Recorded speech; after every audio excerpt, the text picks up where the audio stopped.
এই বাংলাদেশে বহির শক্তির, আমাদের পার্শ্ববর্তী শক্তির কোন দাবিদারি চলবে না, চলবে না, চলবে না। সীমান্তে আমাদের বোন ফেলানিকে হত্যা হতে হবে না। আমাদের নদীগুলোতে বাঁধ দিয়ে আমাদের এখানে খরা সৃষ্টি করেছে, এইটা আমরা হইতে দিব না। উত্তরবঙ্গের যে উন্নয়ন দরকার ছিল, আমরা কোন সরকারের কাছে এই উন্নয়ন, সঠিক উন্নয়ন নারায়ে তাকবীর, আল্লাহু আকবার, নারায়ে তাকবীর। রংপুর জেলা কর্তৃক আয়োজিত রংপুর জেলায় নির্বাচনী 10 দলীয় জোটের নির্বাচনী সমাবেশে উপস্থিত রয়েছেন আমাদের সকলের হৃদয়ের মধ্যমণি এটিএম আজহারুল ইসলাম ভাই। আমাদের মাঝে আরো উপস্থিত রয়েছেন এটিএম আজম খান সহ রংপুরের বিভিন্ন আসনের আমাদের এমপি বৃন্দ এবং প্রিয় এলাকাবাসী, আসসালামু আলাইকুম ওয়া রাহমাতুল্লাহ। অন্যদের প্রতি আমার আন্তরিক শুভেচ্ছা। সম্মানিত উপস্থিতি, জুলাই বিপ্লবের পরে, জুলাই বিপ্লবের আগেও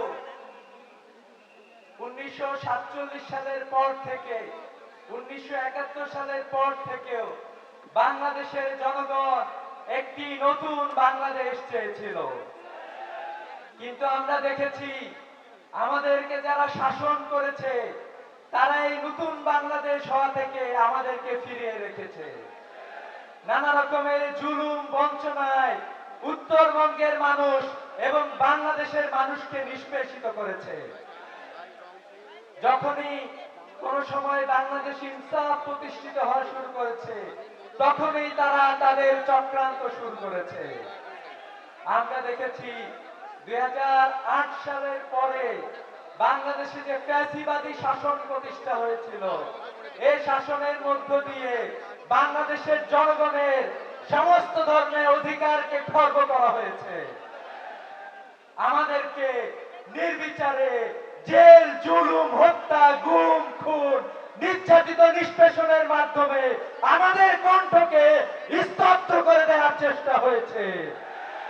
রংপুরের কৃতি সন্তান এটিএম আজহারুল ইসলাম ভাইকে দীর্ঘদিন জালিমের কারাগারে বন্দী থাকতে হয়েছে। আমরা বলতে চাই, বাংলাদেশের মানুষ যখন রাজপথে নেমে ইনসাফ প্রতিষ্ঠা করেছে, তখন শকুনেরা বাংলাদেশ থেকে হাত গুটিয়ে নিয়েছে। জুলাই বিপ্লবের পূর্বে বিগত 16 বছর আমাদেরকে নিষ্পেষণের মধ্যে যেতে হয়েছে। তারা ভেবেছিল জুলুম নির্যাতন করে ইসলামী আন্দোলনকে, বাংলাদেশের অপমার্জনতাকে চিরতরে স্তব্ধ করে দিবে। কিন্তু জুলাই বিপ্লবে আমাদের ভাই শহীদ আবু সাইদ রাজপথে জীবন দিয়ে প্রমাণ করেছে বাংলাদেশকে কেউ আধিপত্যবাদের দাবিদার বানাতে পারবে না, পারবে না, পারবে না। শহীদ আবু সাইদ বুক চিতিয়ে প্রমাণ করেছে রংপুরের যে সাহস ছড়িয়ে গিয়েছিল বাংলাদেশের 64 জেলায়। আমরা এখন দেখছি জুলাই বিপ্লবের পরে যখন বাংলাদেশের মানুষ একটি সমৃদ্ধশীল বাংলাদেশের স্বপ্ন দেখা শুরু করেছিল, জুলাই বিপ্লবের পরে মানুষরা যখন রাস্তাঘাটে আইন শৃঙ্খলা নিয়ন্ত্রণ করেছিল, মসজিদ মন্দির পাহারা দিয়েছিল, নিজেরাই শৃঙ্খলার সাথে দায়িত্ব পালন করেছিল, এরকম একটি বাংলাদেশকে কতিপয় স্বার্থান্বেষী রাজনৈতিক মহল আবারও পিছিয়ে দেওয়ার ষড়যন্ত্রে লিপ্ত রয়েছে। আমরা দেখছি তারা আবারও ফ্যাসিবাদী শাসন ব্যবস্থা আমাদের উপরে চাপিয়ে দিতে চায়। আমরা বেঁচে থাকতে আর কি কখনো কোনো ফ্যাসিবাদ বাংলাদেশে প্রতিষ্ঠা হতে দেব? কিন্তু আমরা দেখলাম আমাদের চোখের সামনে প্রকাশ্য দিবালোকে চাঁদাবাজি করার জন্য পাথর মেরে মানুষকে হত্যা করা হলো। আমরা দেখলাম, ভেবেছিলাম আবরার ফায়ার মারা যাওয়ার পরে ক্যাম্পাসে নির্যাতন বন্ধ হয়েছে, কিন্তু তেজগাঁও কলেজে দেখলাম সাকিব নামে ইন্টারমিডিয়েটে পড়ে একজন ছেলেকে শহীদ করা হয়েছে। আমরা আরো দেখছি জুলাই আন্দোলনের অন্যতম অগ্রসৈনিক, রাজপথের লড়াকু, যিনি বাংলাদেশের মানুষের পক্ষে হয়ে আধিপত্যবাদের বিরুদ্ধে অবস্থান গ্রহণ করেছিল, সেই শরীফ উসমান হাদিকেও জীবন দিতে হয়েছে। এখনো চাঁদাবাজরা মরে মরে উত্তরবঙ্গ থেকে যে পণ্য ঢাকায় যাবে, স্তরে স্তরে চাঁদাবাজি করে আমাদের পণ্যের দাম, আমাদের হক তারা নষ্ট করেছে। যে পণ্যের দাম আমাদের এখানে 10 টাকা, ঢাকায় যাইতে যেতে সেটা 100 টাকা হয়ে যায়। আমরা বলতে চাই, আগামীর বাংলাদেশে বাংলাদেশের মানুষ সিদ্ধান্ত নিয়েছে, আর বাংলাদেশে কোন ফ্যাসিবাদ কায়েম হবে না। বাংলাদেশ ইনসাফ প্রতিষ্ঠা হবে। ইনসাফ প্রতিষ্ঠা হওয়ার জন্য সবচেয়ে গুরুত্বপূর্ণ ব্যাপার হলো নেতৃবৃন্দকে ইনসাফ প্রতিষ্ঠা করতে হবে। কিন্তু আমরা দেখছি কতিপয় নেতৃবৃন্দ বক্তব্য দিচ্ছেন, কিন্তু তারা ইনসাফ প্রতিষ্ঠার কোন কথা তাদের মুখ থেকে আমরা পাচ্ছি না। আমরা দেখছি তারা আবারও ফ্যাসিবাদী শাসন ব্যবস্থা চাপিয়ে দেওয়ার জন্য সব ধরনের আয়োজন সম্পন্ন করেছে।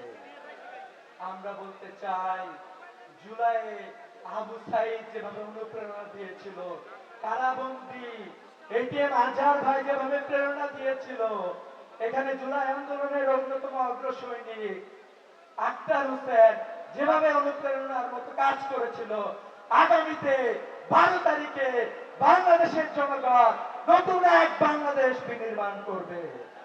যে বাংলাদেশে গুম থাকবে না, যে বাংলাদেশে খুন থাকবে না, যে বাংলাদেশে চাঁদাবাজি থাকবে না, যে বাংলাদেশে জুলুম নির্যাতন আজীবনের জন্য বিদায় হবে, যেই বাংলাদেশ হবে ইনসাফের উজ্জ্বল দৃষ্টান্ত। 12 তারিখে রাজপথে নেমে ভোট সেন্টারে গিয়ে সেই বাংলাদেশ নিশ্চিত করার জন্য কি আমরা সবাই প্রস্তুত আছি? আমি বিশ্বাস করি, রংপুর যেভাবে অতীতে বাংলাদেশের মানুষদেরকে অনুপ্রেরণা দিয়েছিল, আগামীতে নতুন বাংলাদেশ 13 তারিখ থেকে নতুন বাংলাদেশ বিনির্মাণ হবে ইনশাআল্লাহ। সংগ্রামী উপস্থিতি, এইটা হলো আমাদের জন্য একটা সুযোগ। এই সুযোগকে কোনোভাবে হাতছাড়া করার সুযোগ কি আছে? এই বাংলাদেশে বহির শক্তির, আমাদের পার্শ্ববর্তী শক্তির কোন দাবিদারি চলবে না, চলবে না, চলবে না। সীমান্তে আমাদের বোন ফেলানিকে হত্যা হতে হবে না। আমাদের নদীগুলোতে বাঁধ দিয়ে আমাদের এখানে খরা সৃষ্টি করেছে, এইটা আমরা হইতে দিব না। উত্তরবঙ্গের যে উন্নয়ন দরকার ছিল, আমরা কোন সরকারের কাছে এই উন্নয়ন, সঠিক উন্নয়ন আমরা এখনো পাই নাই।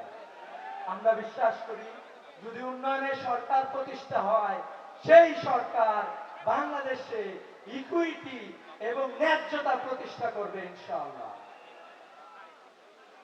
12 তারিখে সবাইকে প্রস্তুতি গ্রহণ করার জন্য, নতুন এক বাংলাদেশ নির্মাণের জন্য আহ্বান জানিয়ে শেষ করছি। আসসালামু আলাইকুম ওয়া রাহমাতুল্লাহ।